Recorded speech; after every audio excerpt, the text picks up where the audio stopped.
Thank you, Mr. Akasaka. And thank you for our wonderful young performers who always make me proud for their warm welcome this morning. And I want to acknowledge the Wurundjeri people of the Kulin Nation. Under this concrete, under our feet, are the footprints of our people who have lived in this country for countless generations. I want to acknowledge also my Aboriginal and Torres Strait Islander colleagues present at this conference. It's always a challenge when you're asked to speak at an international conference in your home country. It's always a balance about what you say that may or may not offend. But I want to throw out a challenge, a serious challenge, to the Government of Australia to put more effort into reaching the Millennium Development Goals.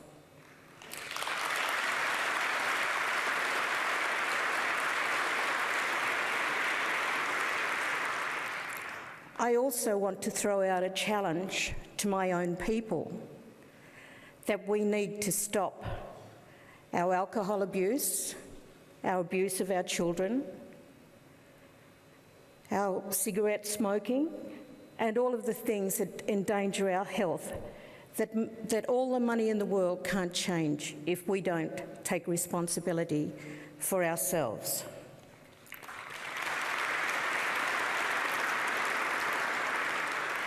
So achieving the MDGs, and I talk from the domestic situation here in Australia, we need courage. We need the courage of government to work to make their words come to life. We've heard so many words, so many promises over the years that we need to say that we are now in such a desperate situation that we need them to move beyond the rhetoric. So many of you might be wondering here today how it is that a developed nation such as Australia faces such appalling health statistics for the Indigenous people. In countries with comparable colonial experiences, such as Canada and Aotearoa, New Zealand, people have made many gains, and yet we still sit in a situation where our life expectancy is so much bigger. The gap between our life expectancy and non-Indigenous Australians is thought to be nationally about 17 years. But let me tell you that there's a lot of variation across the country in that statistic. In one community that I worked, the life expectancy of Aboriginal men, and it probably remains so today, is 38 years. So this is an appalling situation for a developed country to find itself in. Because of our health statistics and our continuing arguments, debates with government, both at the provincial and at the federal level, a campaign was spearheaded by the NGOs in this country. These non-government organisations decided to lead the way, to come to an agreement with government, to develop some targets that are really the MDGs, and to commit themselves and ourselves to make progress in these areas. I don't want to in any way distract from the intent of reaching these targets today, but I do want to talk a bit about the means of getting there. In Australia, continually we see how easy it is for targets to become bureaucratised and for the intended beneficiaries to be disenfranchised in this process. It's not just the amount of money or the number of organisations or programs that count, when at the heart of these targets are the choices that we Indigenous Australians make and the barriers, incentives and disincentives that government imposes. I worked for a while and left in frustration for an NGO who was pleading with one of our provincial governments to give them $3 million for a health program in a remote part of this country. That was some years ago, and today the bureaucratic process has still not enabled that to happen. That is a crime, and it must be stopped, and I challenge the federal government to intervene in that process now.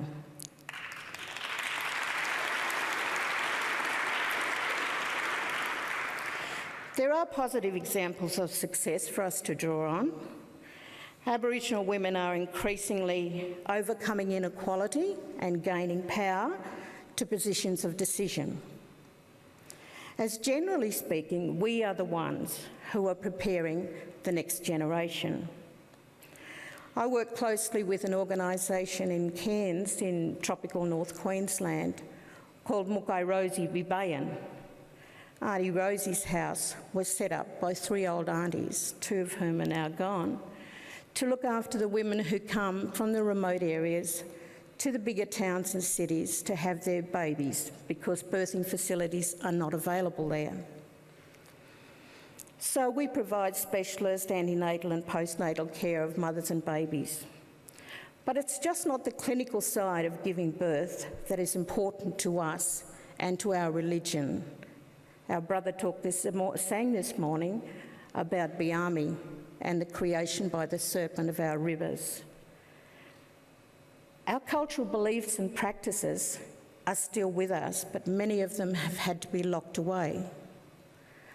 I still smoke my grandchildren when they're born because that's our practice, to make them strong and to pray to Biami, to allow them to become all that they can be in their lifetime. Mothers' placentas should be buried in what we call our country or our tribal lands, so that that child is known and recognised to be part of that country.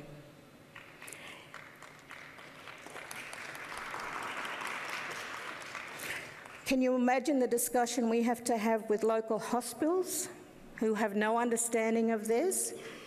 Please let us have the placenta so that we can take it home and perform this ceremony that is so important to the ongoing maintenance of our culture and traditions.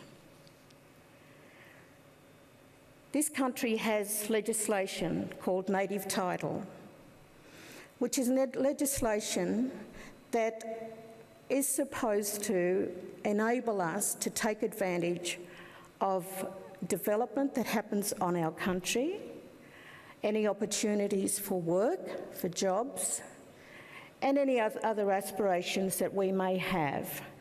We also have the right to control some of that development to ensure that sacred sites and places of importance to us are not damaged.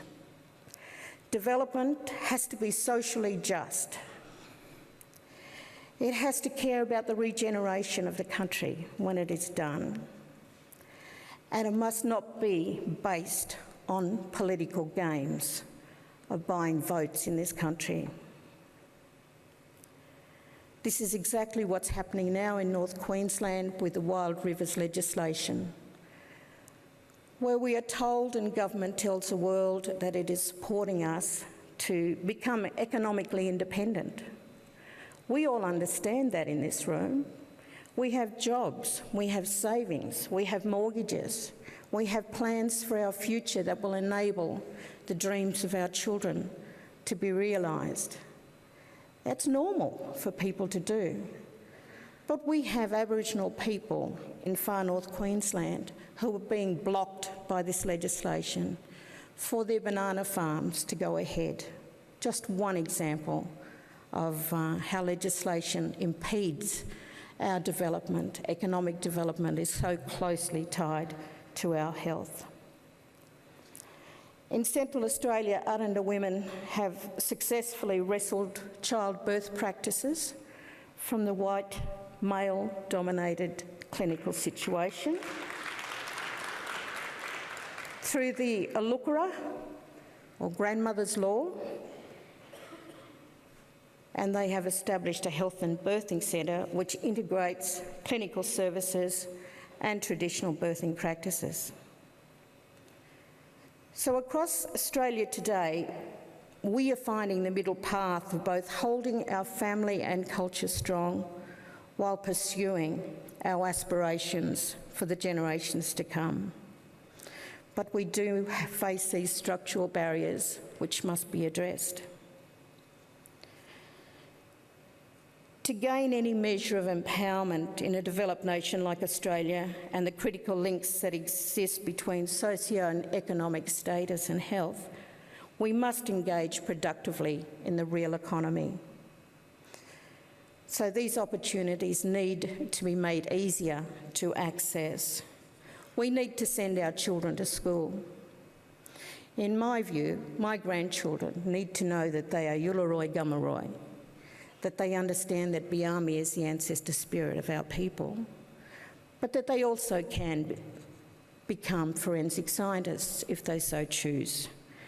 There never needs to be a choice. I don't want you to leave you today with the thought that all of our problems are structural, as debilitating as they are. There is no excusing parents who allow their children to roam the streets at night. There is no excuse for us to not take a stronger role in stopping our children from petrol sniffing or engaging in other drug-related activities. In our families, the buck stops with our grandmother, and I take that responsibility in my family very seriously. So as I said before, it won't matter how many millions of dollars are poured into Aboriginal health if we continue to abuse ourselves. And I need to give you a word of advice. If you want to enter as an NGO into our stores and communities and our religious places and our homes, in our community life, then you need to be careful that you negotiate properly with the people whose lands you are on and understand and respect that. We are the oldest living culture in the world, Indigenous Australians, and we are fighting for survival. We need two things to survive. One, our inner strength, and that's the most important.